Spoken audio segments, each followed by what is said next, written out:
The terror group ISIS targeting more than 100 members of the U.S. military, and we have now learned that some of those on that list have addresses here in Connecticut.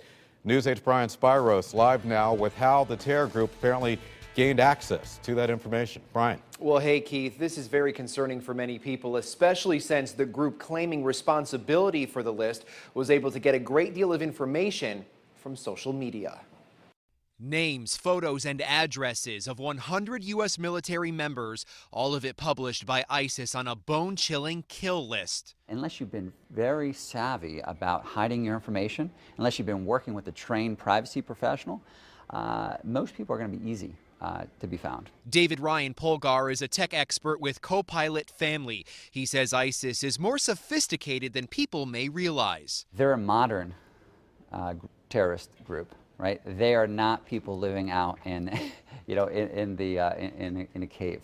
They're people who understand social media, just like you or I. We know the addresses and information of at least 2 military members in Connecticut were on the list released by ISIS, one in Manchester, the other in Berlin. Although Berlin police tell News 8 that individual no longer lives at the published address. What ISIS is trying to do with those threats is they're trying to find sympathizers within that country, right, kind of the cell idea, to rise up and say, I know that person, they're on this hit list, I'm going to go after them. The fact ISIS was able to maintain a great deal of information from social media has many people worried. We've got your back with tips to keep in mind. Polgar says a big step, turn off what's known as geotagging, the feature that pinpoints your exact location, which we often see on Facebook. A big trend for a lot of social media companies has been to list where you're tweeting from or where you're communicating from. Also, keep private pictures to a minimum,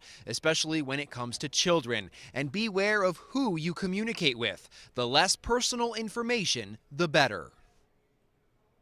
Now, law enforcement is aware of the ISIS threat. The state police released the following statement saying, quote, CSP was notified of the threat as well as local authorities. As of right now, we are considered an assist and are assisting the feds in taking all the necessary precautions to safeguard all military personnel and the residents of Connecticut.